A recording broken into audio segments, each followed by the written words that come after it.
Çfarë ndodh me trupin tonë nëse për një javë nuk konsumojmë sheqer? Fillimi i një udhëtimi javor pa sheqer nuk është thjesht një sfidë, është një metamorfozë që ndikon në të gjithë qenien tuaj, jo vetëm në pamjen tuaj fizike, por edhe duke rigjallëruar aftësitë tuaja mendore. Fillimi i një udhëtimi javor pa sheqer nuk është thjesht një sfidë, është një metamorfozë që ndikon në të gjithë qenien tuaj, jo vetëm në pamjen tuaj fizike, por edhe duke ringjallur aftësitë tuaja mendore.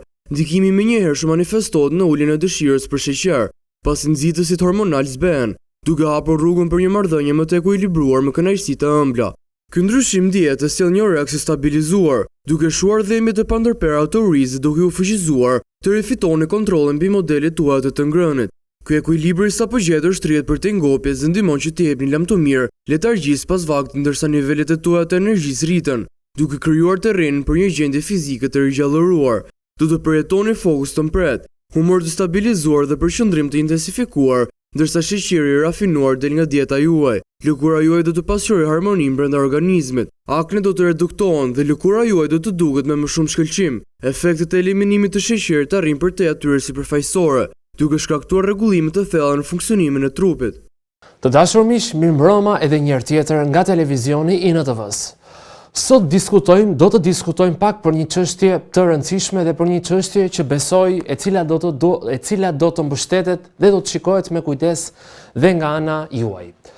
Bëhet fjalë se si ne të rinohemi duke eliminuar disa gjëra shumë të lehta. Pra se si të rinohemi, në kuptimin e se si të mbajmë më të pastër mëlçin, zorët, pankreasin, si të lehtësojmë punën e këtyre organeve, si ta realizojmë këtë gjë dhe si ta rinojmë qelizën tonë, si të bëjmë të mundur reduktimin e plakjeve, si të bëjmë të mundur reduktimin e plakjeve të qelizave të trurit, si të bëjmë të mundur reduktimin e plakjes së qelizave të zemrës, ose me fjalë më të shkurtra, me fjalë më të lehta dhe me fjalë më praktike, si të bëhemi më të rinj duke pastruar qelizën. I gjithë çështja edhe gjithë, mund ta themi puzzle-i kryesor dhe pikpyetja e madhe është tek eliminimi pothuajse deri në 21 ditë apo 30 ditë i sheqerit. Do thoni ju si ta bëjmë? Atëherë, emisioni sotëm do të flitet ose do të diskutojmë se si ne të reduktojmë maksimalisht molekulat e sheqerit. Se si të bëjmë të mundur që mos konsumojmë ëmbëlsira, çokoladata, mos konsumojmë pothuajse pasta, mos konsumojmë tani në stinën e verës, sepse stina e verës ka një joshi më të lartë përkundrejt gjërave me sheqer, sepse ne duam që të kemi më shumë energji, duam që të kemi më shumë përqendrim dhe dëshirojmë që të kemi më shumë vitalitet, por jo duke konsumuar sheqer. Sheqeri na plak dhe na bën me rezistencë të insulinës. Pra çfarë ndodh trupit? 2 javë apo 21 ditë nëse ne reduktojmë sheqerin. E para, rigjenerohet mëlçia. E dyta, përmirësohet rezistenca e insulinës. E treta, përmirësohet funksioni i zemrës. E katërta, përmirësohet funksioni i zorës. E pesta, përmirësohet funksioni i retinës dhe i qelizave të retinës, ose quhen retinocitet. E pesta, përmirësohet funksioni glomerulo intersticio tubulo renal, veshkat. Për personat diabetik, për personat me probleme të veshkës, sheqeri është toksik dhe duhet eliminuar. Pra kur ne reduktojmë maksimalisht sheqerin për 21 ditë, ne rigjenerohemi. Do thoni ju, por unë kur kam lënë sheqerin, kam pasur disa ditë dhimbje koke, probleme me sistemin imunitar, problematika të tipit marrje të mendësh, ose nuk jam ndier mirë, kam pasur dhe tip, mund ta themi në errësim të syve. Pse ndodh kjo gjë? Sepse trupi deri më sot është mësuar me disa zakone. Pra i keni dhënë sheqer, i keni dhënë toksicitet.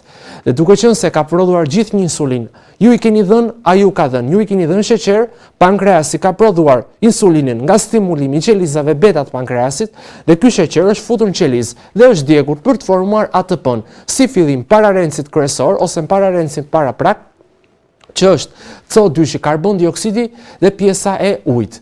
Por, me kujdes, duke qenë se keni prodhuar karbon dioksid ose keni prodhuar ujë, keni prodhuar dhe oksigjen që është O2, çfarë ka ndodhur më pas?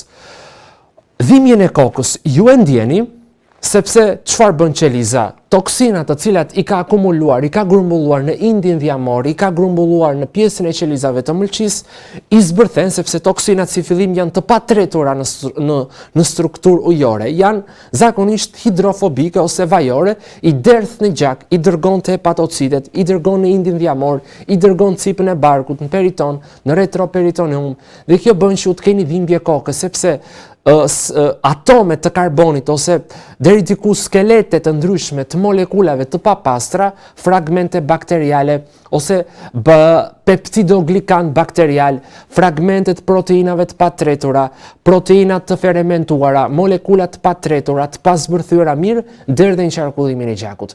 Pra kur ju reduktoni sheqerin dhe kur keni dhimbje koke në ditët e para ose një marrje të mendësh, do të thotë se këto molekula derdhen në gjak.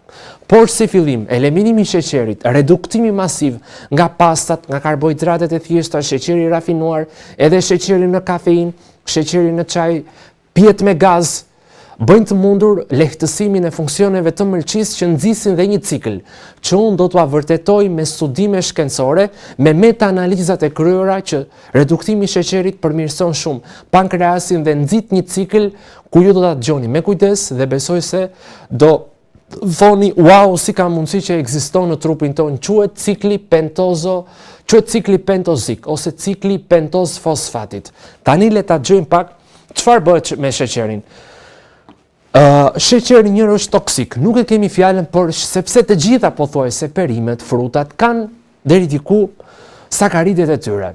Kush frut ka polisakaride, monosakaride, disakaride, ne kemi fjalën, por sheqerna të cilat janë të rafinuara, të mbyllura dhe reduktimi maksimal i sheqerit nga produktet ose nga lëndët ushqimore të cilat marrim në një ditë. E zëm, vakti më i shëndetshëm i njeriut për të konsumuar ose vaktet më të rëndësishme dhe më jetike të personit për të konsumuar ushqim janë rreth 2 herë në ditë.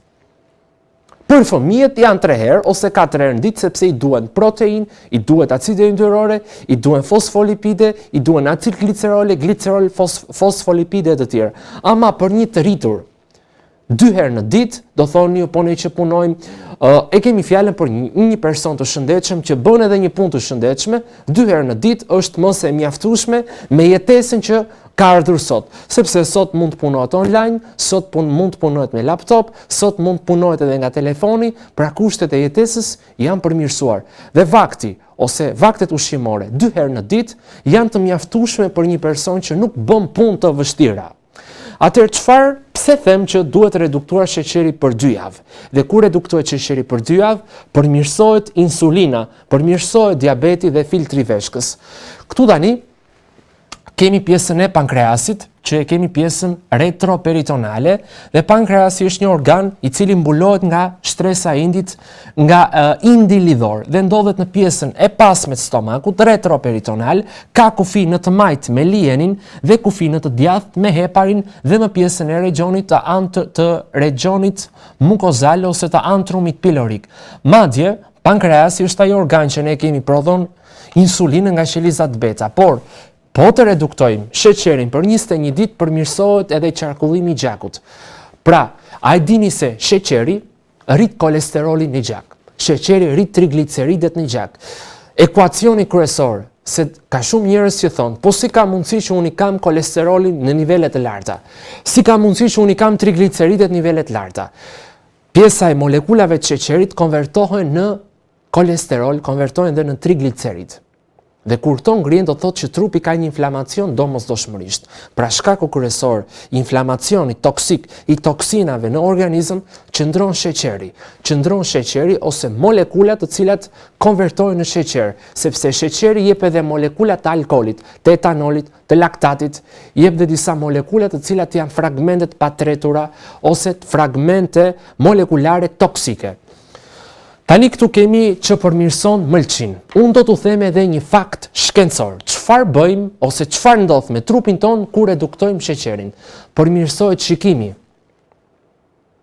Kur ne reduktojmë sheqerin, pothuajse ushqimet të cilat përmbajnë sheqer të rafinuar, përmbajnë sheqer të konservuar ose derivatet sheqerit në formën e aditive, të cilat mund të jenë të pastat, mund të jenë tek makaronat, mund të jenë tek pjetë me gaz, të akulloret, mund të jenë pothuajse tek shumë ushqime.